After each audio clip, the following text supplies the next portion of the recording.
성경 읽겠습니다. 누가복음 23장 33절에서 35절입니다. 제가 먼저 읽겠습니다. 그들은 해골이라 하는 곳에 이르러서 거기서 예수를 십자가에 달고 그 죄수들도 그렇게 하였는데 한 사람은 그의 오른쪽에 한 사람은 그의 왼쪽에 달았다. 그때 예수께서 말씀하셨다. 아버지, 저 사람들을 용서하여 주십시오. 저 사람들은 자기네가 무슨 일을 하는지를 알지 못합니다. 그들은 제비를 뽑아서 예수의 옷을 나누어 가졌다. 백성들은 서서 바라보고 있었고 지도자들은 비웃으며 말하였다. 이자가 남을 구원하였으니 정말 그가 택하심을 받은 분이라면 자기나 구원하라지.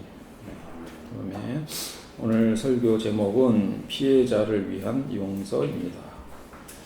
제 설교는 주로 오늘의 질문으로 시작하지만 오늘의 질문은 조금 이따가 하고 먼저 본문을 살펴보도록 하겠습니다.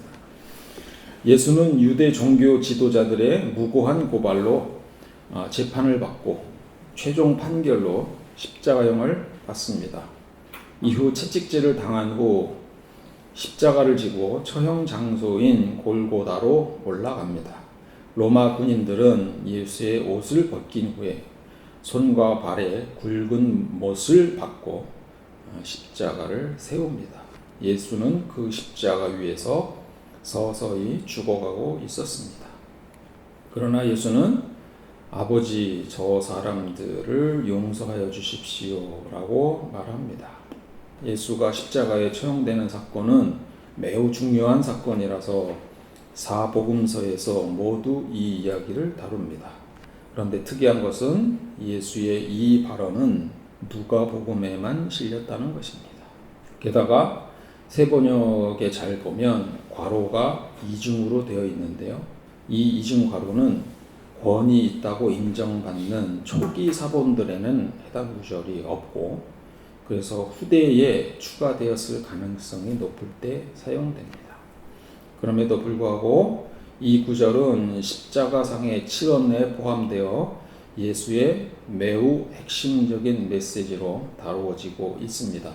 이 용서의 기도는 십자가형의 잔인함 속에서도 예수의 무한한 자비와 보편적인 구원의 메시지를 잘 드러내는 대목이며 누가복음 전체의 주제와도 조화를 이룹니다.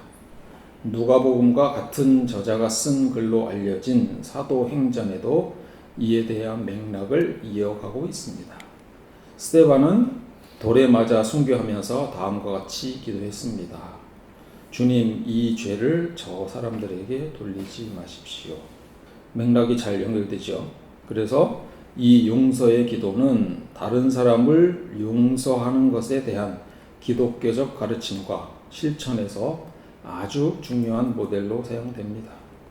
하나님께 범한 죄를 하나님께서 용서해 주었듯이 나에게 죄를 범한 사람도 용서해 주어야 한다는 가르침입니다.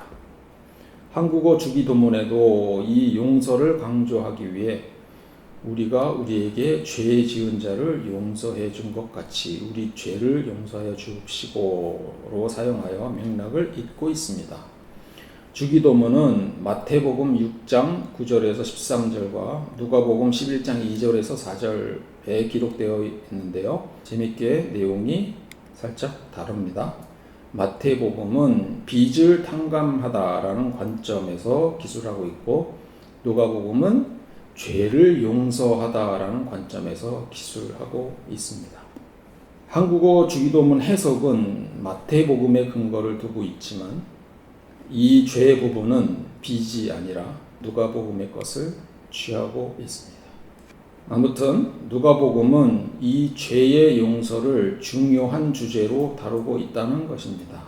오늘의 주제는 죄가 아닌 용서이므로 용서에 초점을 맞추도록 하겠습니다. 아버지, 저 사람들을 용서하여 주십시오 라고 했을 때 저 사람들이 누군지는 불명확하지만 저 사람들을 용서하는 주체는 누구인가요? 예수인가요? 하나님인가요?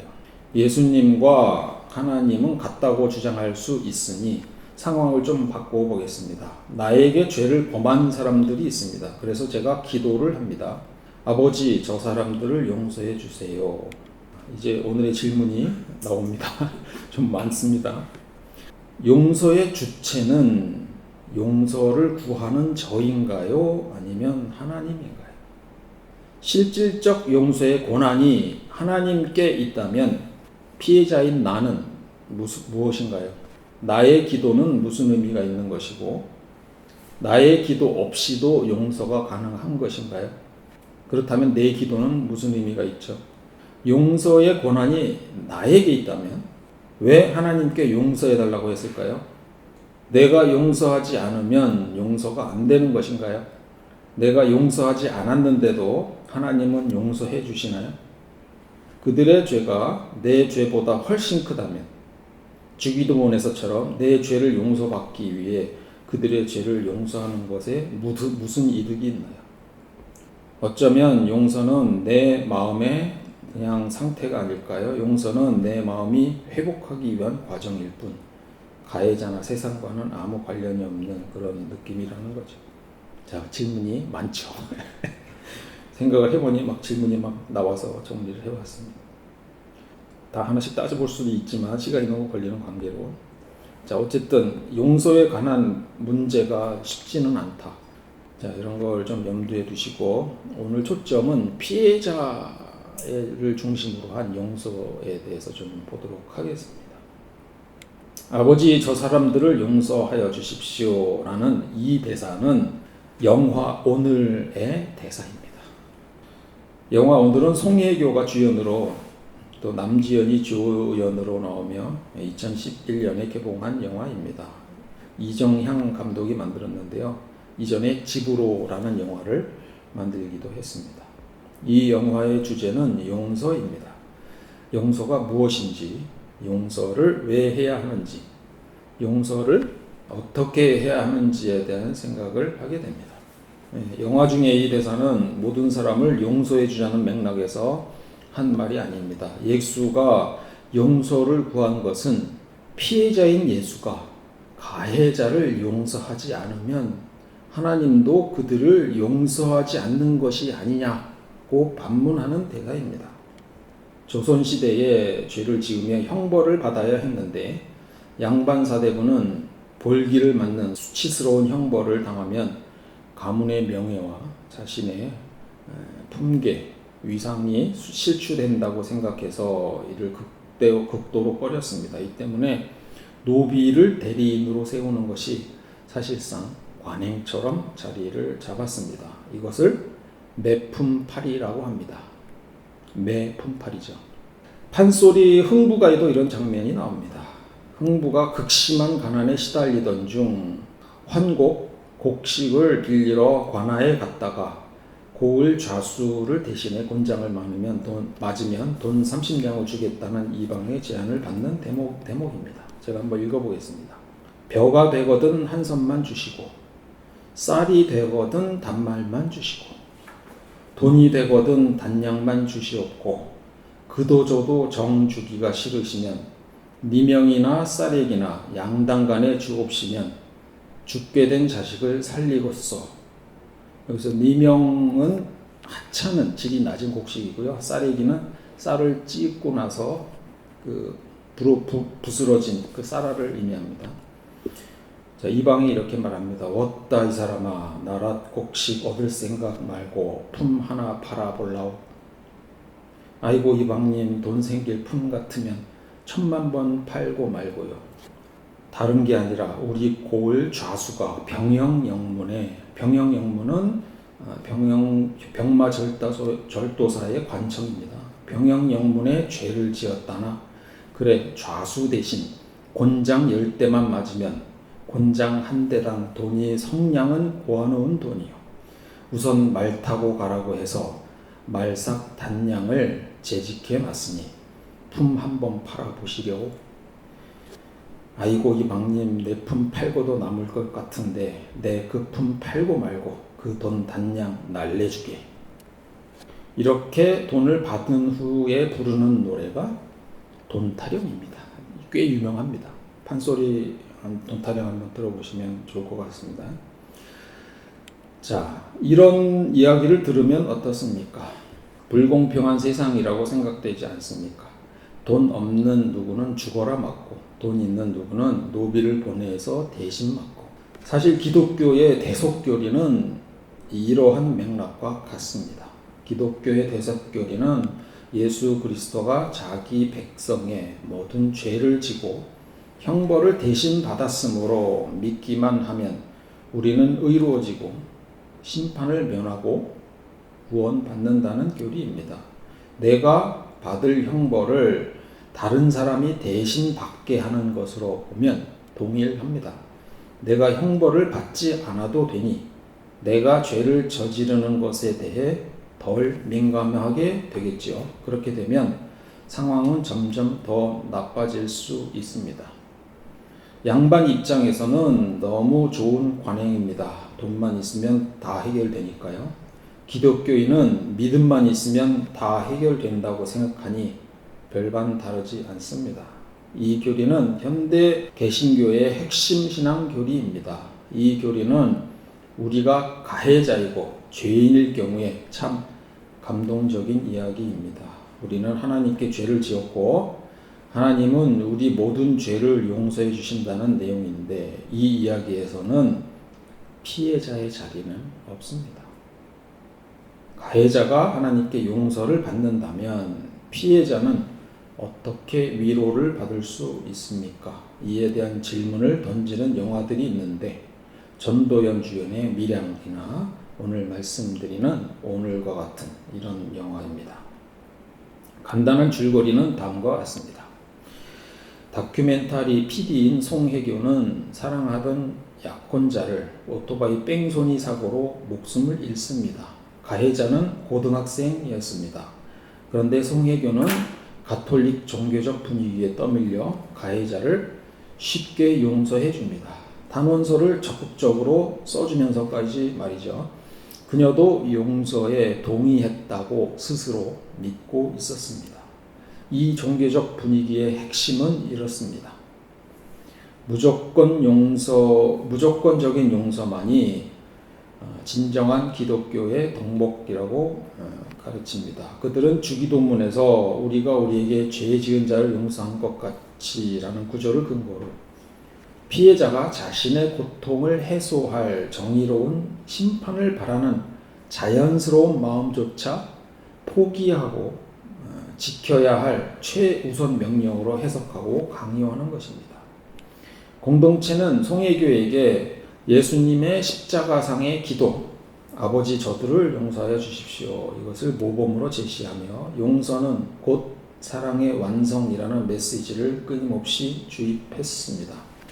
그녀는 이 분위기 속에서 죄책감을 느끼지 않기 위해 또 신앙인으로서 인정받기 위해 자신의 내면의 깊은 분노와 슬픔을 억압하고 서둘러 용서를 선언하는 것입니다.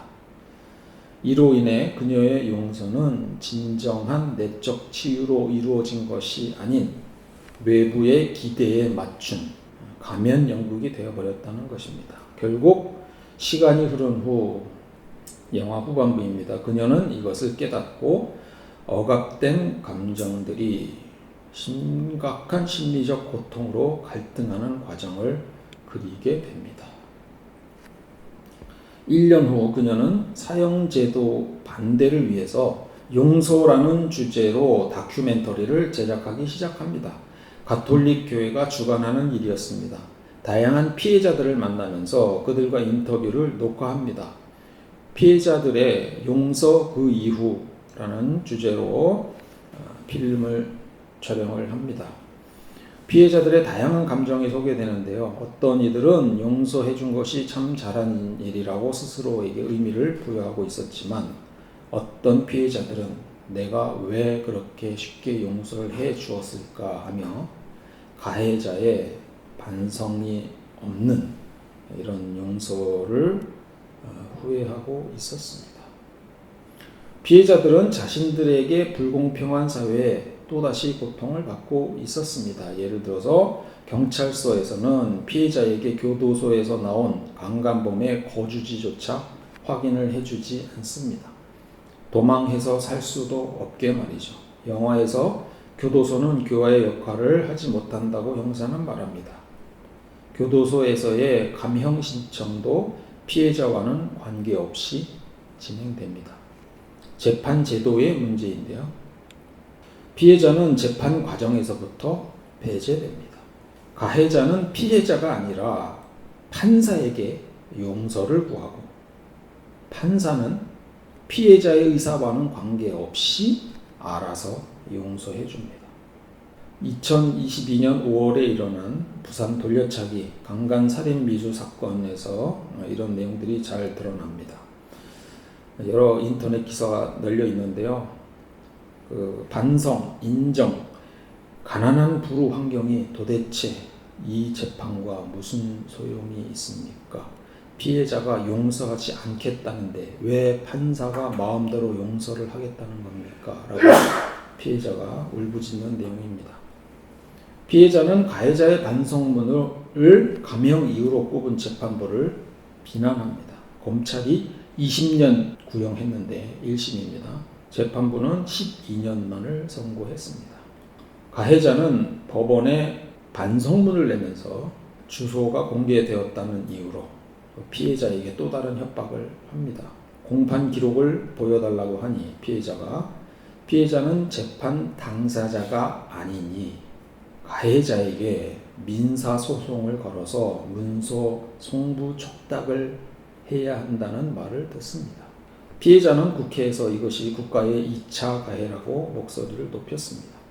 이 사건은 결론은 이제 2심 부산고등법원에서 살인미수죄가 적용이 돼서 20년형을 선고받았습니다. 그리고 대법원에서도 확정되었습니다. 성경에서 하나님은 종종 심판자로 묘사됩니다. 정의로운 판사 같은 겁니다. 하나님은 공정한 재판장이시오. 언제라도 악인을 벌하는 분이시다. 뉘우치고 돌아오지 않으면 칼을 갈고 활을 겨누어 심판을 준비하신다. 그런데 사람들 마음속에서 저 심판은 대부분 상대방을 벌하는 데 사용한다고 생각합니다. 나는요. 내 상태와는 관계없이 나에게는 한없이 너그러운 분이 하나님이시죠. 모든 것을 사랑으로 용서해 주시는 하나님이라고 생각합니다. 피해자와는 관계없이 하나님의 심판이 중요하다고 생각하는 사고방식이 기독교를 오만에 빠뜨렸다고 생각합니다. 용서는 좋은 것이지만 피해자에 대한 배려 없는 일방적인 용서는 가해자에게만 유리한 재판과 다를 바가 없습니다. 영화로 돌아와서 난 가해자로부터 미안한 말을 듣고 싶다는 한 출연자의 절규는 그만의 생각이 아닐 것입니다. 용서하는 마음이란 무엇일까요? 용서했다고 마음의 짐이 한 번에 덜어질까요? 그게 가능하겠습니까?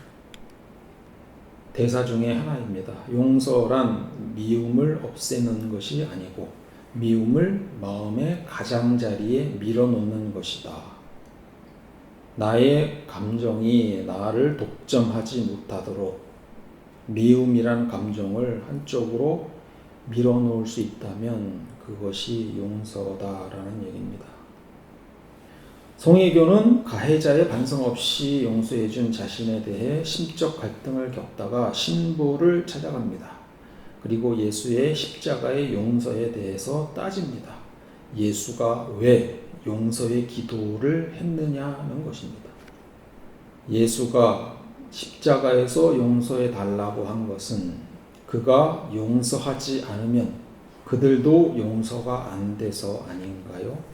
송혜교는 뺑소니 가해자가 궁금해져서 그를 찾아가 봅니다. 그는 동급생을 살인하고 소년원에 수감되어 있었습니다. 마음속으로 그가 올바로 살기를 바랬지만 현실은 그렇지 않았습니다. 그가 반성 없이 같은 범죄를 저지른다면 그녀가 용서해준 의미는 무엇일까요? 큰 용기를 내어 면회를 시도했으나 법규상 피해자는 가해자와 접촉이 금지되어 있어 만날 수 없었습니다. 그 만날 수 없는 이유는 가해자의 심적 고통에 대한 배려라는 말을 듣습니다. 갈등하던 배우 송혜교는 송당 수녀를 만나 이렇게 말합니다. 나는 용서하지 않을 자유가 있었는데도 아무도 가르쳐 주지 않았습니다. 성급하게 한 제 용서는 가짜였어요. 수술이 필요한 상처에 붕대만 둘렀죠. 그런 제 자신을 용서할 수가 없어요. 이에 대해 수녀는 이 다큐멘터리는 사람들에게 위로가 될 것이라는 원론적인 이야기만 합니다. 송혜교는 단호한 어조로 이렇게 대답하고 마무리합니다. 제작 중인 이 다큐멘터리는 용서를 베푼 사람들을 대상으로 만들려고 했었으나 이제 나는 용서를 구해야 하는 사람들이 봐야 할 작품을 만들 것이다. 이 영화는 피해자의 고통에 눈을 감아버리고 용서를 강요하는 종교와 피해자를 배제시키는 사회적 제도에 대한 비판입니다. 전에 회복적 생활교육으로 세우는 회복적 학교라는 책을 읽은 적이 있습니다. 이 책은 회복적 정의, 세상을 치유하다라는 책이 있었는데요. 이것을 교육에 적용한 책입니다.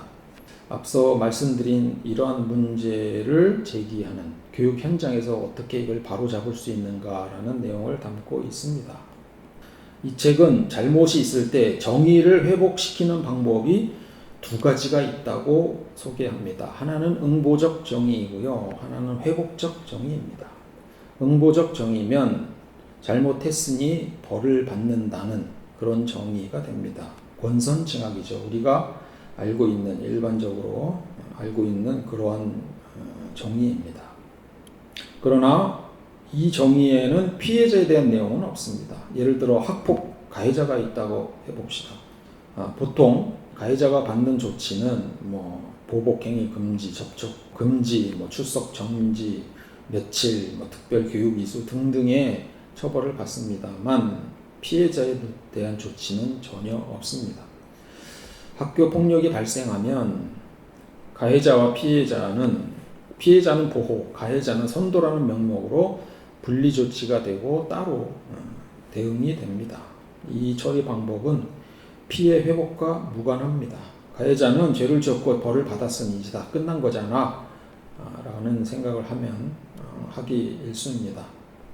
이것은 과거의 잘못을 현재 시점에서 어떻게 정결할 것인가에 대한 초점을 맞추고 있습니다. 이에 반해서 회복적 정의는 피해자의 회복에 초점을 맞춥니다. 잘못을 바로잡고 피해자가 최대한 치유되도록 책임과 의무를 규명해가는 일련의 과정을 의미합니다. 이 회복적 정의는 정의 패러다임을 과거가 아닌 미래로 확장하는 것입니다. 미래의 건강한 성장과 관계를 맺도록 돕는 그런 역할을 하는 것입니다. 많은 문제는 용서의 대상을 누구로 삼느냐에 달려있다고 생각합니다. 대상이 하나님이면 하나님께 용서를 구하면 됩니다.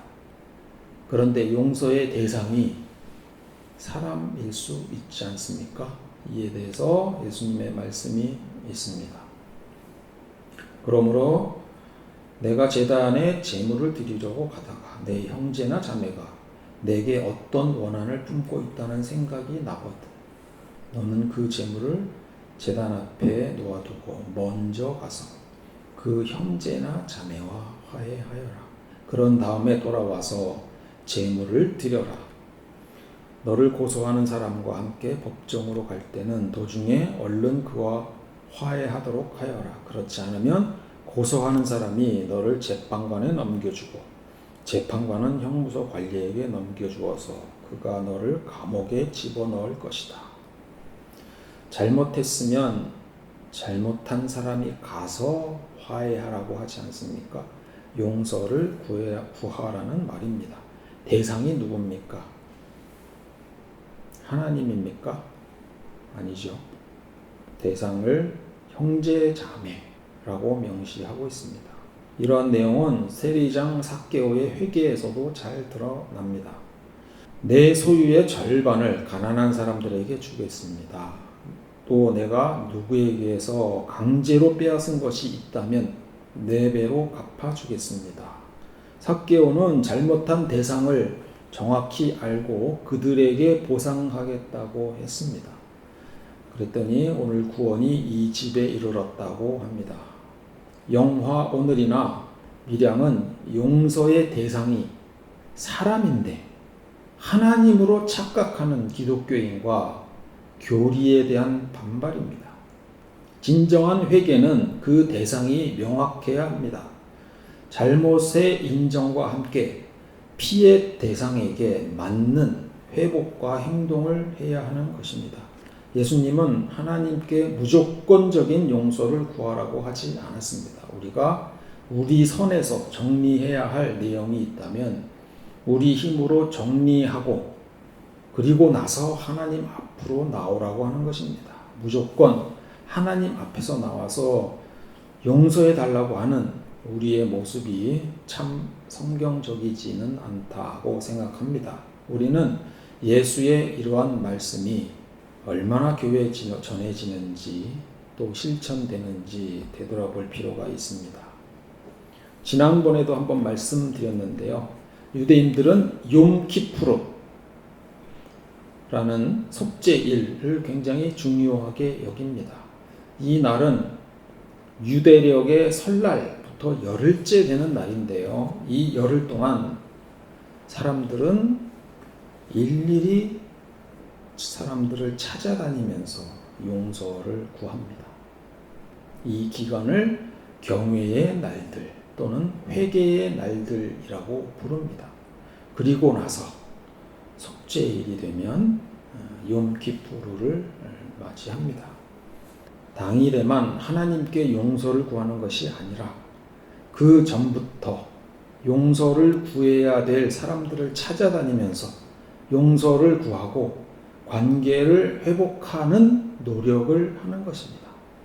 이는 하나님께 용서받기 전에 사람에게 먼저 용서를 구해야 한다는 가르침을 실천하고 있는 것입니다. 저는 기독교가 이 제도를 충분히 본받을 만하다 이렇게 생각합니다. 말씀을 정리하겠습니다. 피해자의 회복이 배제된 용서가 무슨 의미가 있는지 생각해 보고자 하는 설교였습니다. 잘못한 것이 많은 우리들 입장에서 하나님의 무조건적인 용서는 참 감동적인 이야기입니다만 그 용서가 피해자의 고통과 정의에 대한 외침을 외면하고 가해자에게만 유리하게 작용하는 값싼 용서가 되어서는 안 되지 않을까 생각합니다. 메시지가 온통 내 죄를 용서해 주는 것으로 가득 차 있습니다. 참 안타깝습니다. 예수님은 제단을 제물에 드리기 전에 먼저 가서 내 형제와 자매와 화해하라고 명령하셨습니다. 이는 우리가 하나님과의 관계를 논하기에 앞서서 이웃과의 관계 속에서 회복적 정의를 실천해야 함을 의미합니다. 노비에게 형벌을 대신 받게 하는 양반의 오만처럼 우리의 믿음이 예수님께 모든 것을 전가하고 피해자의 아픔을 무시하는 특권이 되어서는 안 됩니다. 진정한 용서는 상처를 덮거나 미움을 제거하는 것이 아니라 미움과 아픔을 인정하면서도 가해자가 진정한 책임, 회복의 책임을 지고 피해자와 공동체가 미래를 향해 건강하게 나아갈 수 있도록 돕는 회복의 과정입니다. 우리에게 나는 용서하지 않을 자유가 있습니다 라고 외친 이 대사를 기억하시고 종교라는 이름의 폭력으로 강요된 용서로부터 자유로웠으면 좋겠습니다. 용서를 강요해서 안 되고 용서는 스스로 서서히 치유되도록 돕고 기다려주는 것이 옳다고 생각합니다. 피해자의 목소리를 듣고 회복을 함께 세워가는 참된 용서를 실천하는 신앙 공동체가 되기를 소망합니다. 기도하시겠습니다. 하나님, 저희가 십자가 위에서 저 사람들을 용서하여 주십시오 라고 기도하신 예수님의 음성을 들었지만 그 용서가 때로는 피해자의 고통을 외면하는 강요가 되는 형식이 안 되도록 해주시고, 우리가 하나님 앞에 용서를 구할 때 내 형제와 자매에게 나의 잘못에 먼저 용서를 구하게 하옵소서. 나로 인해 고통받는 시간들이 회복될 수 있도록 용기를 내서 나서게 해주세요. 피해자에 대한 배려 없이 무조건 용서해야 한다고 주장하지 않게 하시고 기다림의 시간을 가질 수 있도록 해주세요. 용서가 우리의 마음의 평화와 자유를 위한 길임을 믿습니다. 저희가 미움을 마음에 품지 않고 살 수 있도록 예수님의 사랑으로 용서할 힘을 허락해 주세요. 예수님 이름으로 기도드립니다.